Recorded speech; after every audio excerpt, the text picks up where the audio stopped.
Hey guys, what is up? Fluffy Ninja from War Crew Paintball and War Sports Chicagoland. I got a message, or not a message, but a comment the other day asking why did I get into making YouTube videos? Because the individual, I believe his name is James, was thinking about making videos himself, and I think that's a great idea. Doesn't matter what you make them on either. They could be paintball videos, video game videos, fucking just rant videos, kind of like what I do a lot of the time. But before I start this video, I just kind of want to ask. Okay, that was weird, the focus thing. I just kind of want to ask. Do you guys prefer these longer videos where I just kind of rant and talk about whatever's kind of on my mind, especially when it has to do with with our sport, or like, do you just want short, out of the way videos? Weekend loadout. Here you go. I'm done. Hey, look at this cool thing that I got. I'm done, kind of thing. Like, just kind of wondering. Let me know in the comments below. Of course, you're feel always free to message me. You can message me over on Instagram. Whatever you really want to do. It's totally fine. I just kind of want to get your opinion before I kind of go into another long video, because most of my videos are pretty long, just because I tend to ramble a lot. Most of my videos I don't script at all. Like, some I'll write notes for just because, but a lot of the time it's just kind of off the top of my head. I've been pretty good at being able to come up with a subject and stick relatively to it for a while. For a little bit I did stand-up comedy, so kind of like being quick on my feet, isn't a big deal. I didn't do it for long. There's no like videos of me doing it. It's just like when I was younger for talent shows and stuff like that. I was somewhat funny as a kid, and a lot of the material I took from comedians that I thought was funny and kind of toned it down to kids style. So that's why in a lot of my videos, like, I'll ramble for a little bit and then get back to the point, because I don't script anything. My channel has always been very transparent of whatever I think, whatever I feel, that's what goes into the video. End of story. I think the only video I think that I was kind of like, yeah, like I wasn't fully into it was the videos that I did for Die when the DSR came out. I'm not a huge fan of Die. I never really have been. The only thing that Die has ever really done for me was, I mean, they didn't do it for me, but me buying a dam when they were hugely popular really kind of gave me my push into what people wanted to see. I think for me was Ready for the Damn Weekend, which then turned into the Weekend Loadout, just because Todd, I can never pronounce his fucking last name. Todd Anich, I think. He's a Canadian paintballer. He did a series like that, kind of, where he, shows the dam and he shows like a setup, and I was like, that's really fucking cool. I'm gonna start doing that. I'm gonna steal that idea and start doing it myself. Like, I think it's a great idea. Like, granted, I'm not that popular, so it's not gonna get huge views or whatever. Like, I'm actually looking at my channel right now on my computer, and I'm just kind of scrolling down. A lot of it is unboxing videos or just random videos from like open play. Some of it is video game videos, which I never really got into. And then let's see, where is so there's the Die Dam unboxing 4 years ago, and then Ready for the Damn Weekend, episode 0. It has 65 views, and it's from 4 years ago. Another series that, again, got really huge, I think, on my channel, and then just I couldn't get to fields enough. I couldn't find enough interesting people to do it with, was the gear bag series. Like, I'm looking at the videos, and I'm like, oh, holy shit, I do remember this. That was hugely popular with people that I did it with, like they were like, hey, I'm on this dude's YouTube channel. Like, I'm not a huge channel, but I'm very personable to the paintballers that I meet. And I'm like, hey, I do this thing where I talk about what's in people's gear bags, and you were playing with this all day, so tell me what else you bring with you. And it got really popular. I think, like, compared to a lot of the videos that I did, I think it got pretty popular. When I was traveling to events all over the place, like people were like, I want to see this. I did it with Team Insanity. Team Insanity is super good friends of mine. Like, I haven't seen them in years, but I still, think that they're really good friends of mine. I respect all the videos that they do.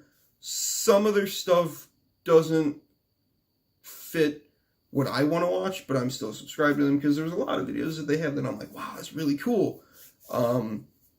So yeah, like I think it's pretty great. And they've been working with Lone Wolf Paintball too, which I noticed has kind of taken my gear bag videos and started doing that themselves, which I'm all for, because I stopped doing it. It's not something that I was able to keep doing, and I really wish I would have, because it's a really cool series. It's a really cool way to meet and see what other paintballers bring to the field, because there's a lot of kids starting out that are like, oh, I need a gear bag. You really don't, because there's some people on here that use like the Tupperware tubs, or like the stuff like that, like the gear boxes or whatever. Like, so when people are looking to buy gear, like I feel like those videos are pretty good to look at, just because it's like, oh, hey, well, this is what this paintballer brings, this is what this paintballer brings, so you can kind of get a good average idea of what you'll need to play paintball. I mean, it's different for every player, because every player does something different, but I think it's really cool. And then two of the coolest videos that I ever got to do with that series, I'm looking at them right now, is Ryan Greenspan and Oliver Lang. The fact that those two were able to do those videos for me, or do those videos with me, they took time. They were running late for the airport, and both Ryan and Ollie were like, that's a cool idea, fuck yeah, we'll do it. And it was great. Like, TJ from Paintball Explosion was able to, like make the introduction and be like, hey, this kid has a YouTube channel, he does videos. It's like, look at, just, he wants to do 2 videos with you real quick. They're under 2 minutes each, and they're pro paintballers that bring a bunch of shit to events. I know Ryan's done his own gear bag video, and I think my video, like, it has under 300 views, but because it has Ryan Greenspan in it, and I'm sure back when I used tags, I tagged Ryan Greenspan gear bag, blah, blah, blah, and he's made his own videos, and I'm sure people are super curious, like, ooh, what does Ryan Greenspan have in his gear bag? And my video probably comes up just because it has the right tags and the right titles. So it's one of those things that, that was really cool. The one video series that I've stayed very consistent with is the Weekend Loadout, or, that's just something that I can do without depending on other people, without having to go out and play too much. It's, that's just what it is. I have a lot of video game videos on here. Those didn't do widely popular, so I just kind of stopped doing them. I've been playing the shit out of Battlefield. I've been playing the shit out of Anthem. Before that, we played COD World War II, and there might be some videos up here of World War II. Maybe, I don't think so. But the group of people that I play with for that are so fucking dominant at those games that I would love to record and post that up, because most of the time we have very good games when we're playing Battlefield or playing COD. Anthem I mostly play by myself. I would love to upload videos of that, but because the game didn't launch so well, like, people are like, but whatever. So what got me into making videos was actually, I know him as Antonio, you guys know him as Akimbo Assassin or the Midnight Angel. He was a huge inspiration to me. He was the one that kind of gave me the push of, dude, you should make YouTube videos. And I was like, well, I mean, maybe, like, I don't know. Like, I don't know what goes into it. And he told me what camera to get, and I got that camera, and there's, like, it's pressed into my mask, into my forehead. There's probably still a dent there. But it's really because of him that I got into making videos, and uploading them. I thought YouTube videos were so cool. I follow, for the longest time, a company called Rooster Teeth, who started an internet web series and is now a multi-million-dollar company because there were 4 guys fucking around playing Xbox. Like, I thought that was amazing. I didn't join YouTube to be like, oh, I'm gonna make millions of dollars like PewDiePie or all these other huge YouTube names. I've never had that goal. My channel is monetized because doing that allowed me to be a YouTube partner, which allowed me to upload longer videos. So like the 11, 20, 30-minute videos that I seem to be uploading, I can do that.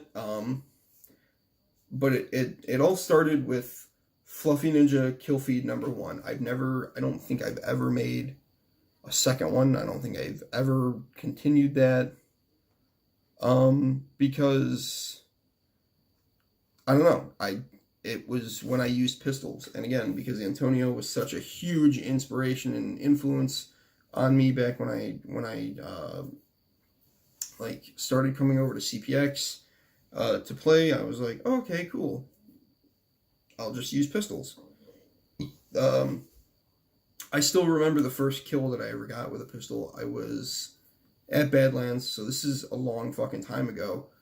And it was me and my friend Ronnie, who hasn't played paintball in I don't even know how long, but when he did, he used a T8.1 with first strike rounds. Badlands at the time didn't have the best refs, so they never chronoed.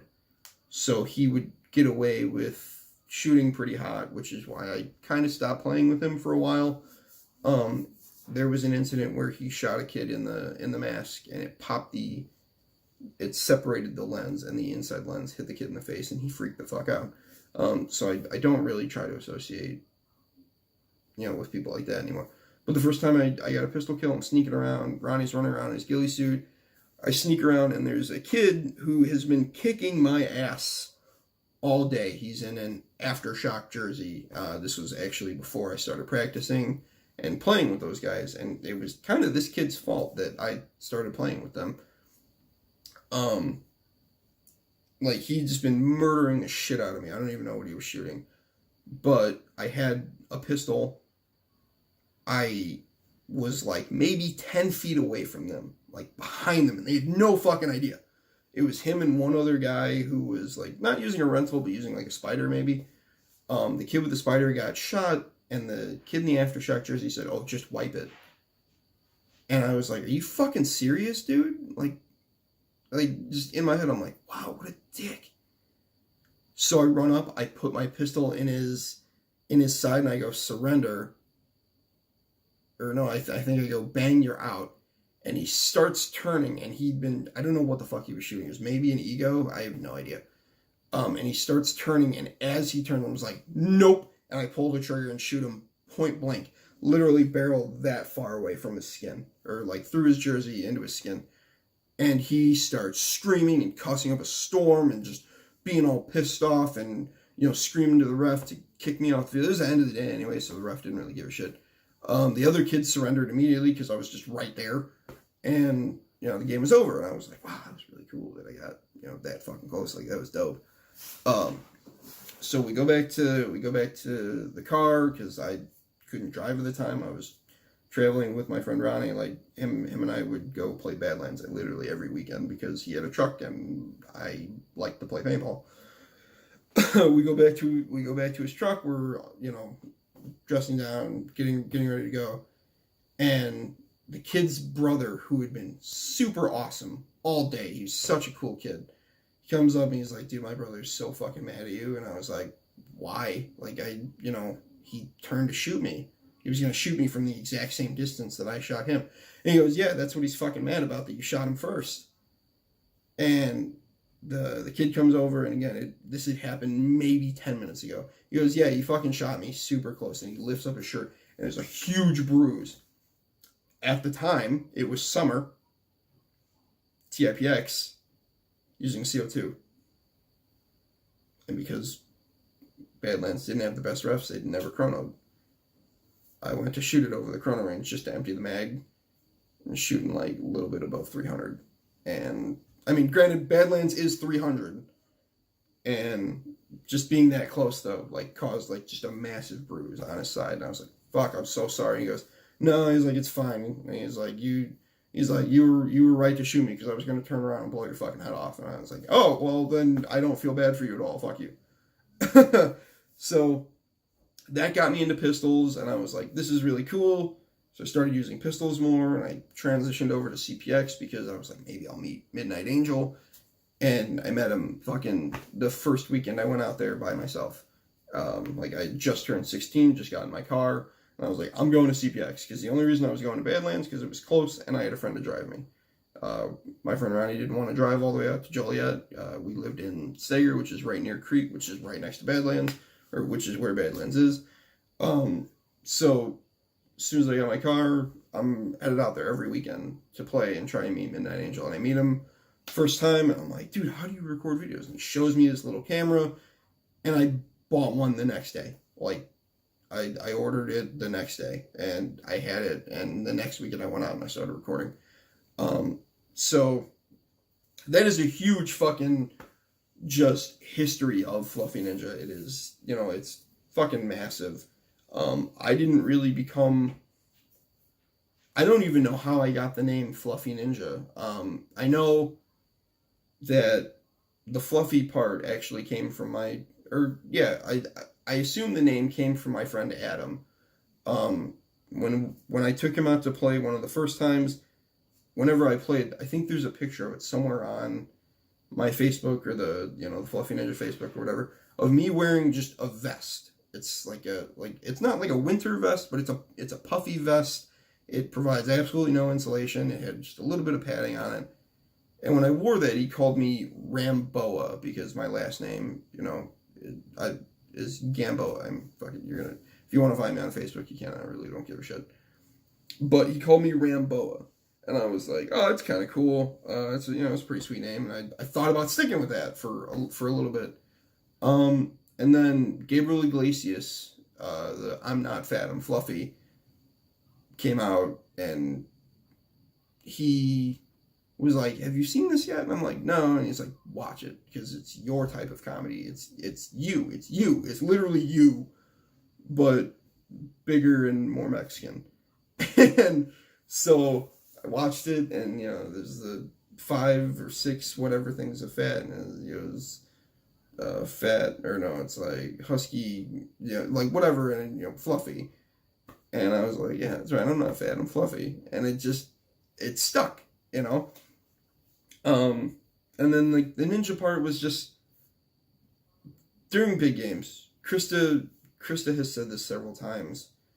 My team has said this several times, that during a big game, I can be right next to all of them 1 minute, and then the next minute I am just gone. I don't know how I do it either. It's not like I run. That doesn't happen at all. I just take really weird routes, I guess, to get to people and to get to the action, and everybody just stays behind me.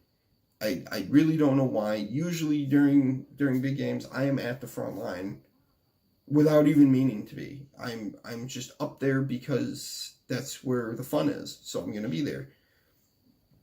And I get there faster than most people. Or the people that got there first get shot out because they had no idea what the fuck they were doing. And I come in and I'm able to mop everybody up, I guess. It's just... I don't know. I don't know really where the ninja part came from. I don't know how I disappear so easily on the field. A lot of it has to do with doing complete dumb shit. Like, there was an event down at White River, the other one. I don't remember what it was. It's near Battlegrounds Indy. There was an event down there, and Krista was no, Krista wasn't commanding. I forget who was commanding, but no, yeah, it was Krista. I think it was the fire game. Yeah, that was her first command and her first win. But I'm walking around and I picked up basically a tree. Like it's a giant fucking tree limb. It's got leaves all over it that just like come off a tree or whatever. Like they trimmed it down. I grabbed it and I put it on my back, and I was like, I'm in a ghillie suit, like and the refs are standing there laughing. And then I start moving closer and closer to the enemy team, and they don't notice at all. Like, it's just, I don't know if they just weren't paying attention, or if they weren't taking me seriously, or what happened. And I'm just... And then all of a sudden, I'm literally, like, maybe 30 feet from them. I drop the branch, and I just start shooting, and I get a couple of kills. And Krista, who'd been watching the whole time, the refs who had been watching the whole time, just lose their shit, because it's the dumbest shit that they've ever seen, and it worked, because people just don't pay attention to me, because I don't know, I really don't know. I wish I knew, but 90% of the time when I'm on the field, I'm big and I'm purple. I don't know how people miss me. It's super weird, and I've gotten some criticism for it, actually. A lot of people on the sidelines. I think, I don't remember where I was at. I think I was at an airsoft game by total accident playing with a pistol, because it was all I could afford. Airsofters don't play like paintballers, and I'm able to just walk in line with the tower at blast camp, and I get, again, within 20 feet of the other team. And the people on the sidelines... Who, by the way, if you're on the sidelines, shut the fuck up. Don't sideline coach. Don't start screaming at, the team that you want to win. Well, yeah, just shut up. But the guy starts screaming, how the fuck did you let this big guy get all the way up here? And the team turns and they're like, what? And I pop out, and just, like, again, the people on the sidelines just lose their shit. Like, how the fuck? Like, what? It's just... I really don't know how I do it. I don't know if people, again, just don't pay attention to me, or just don't pay attention in general. But, I've been able to accomplish a lot just by, it works. So, thank you guys very much for watching, and I'll catch you in the next video.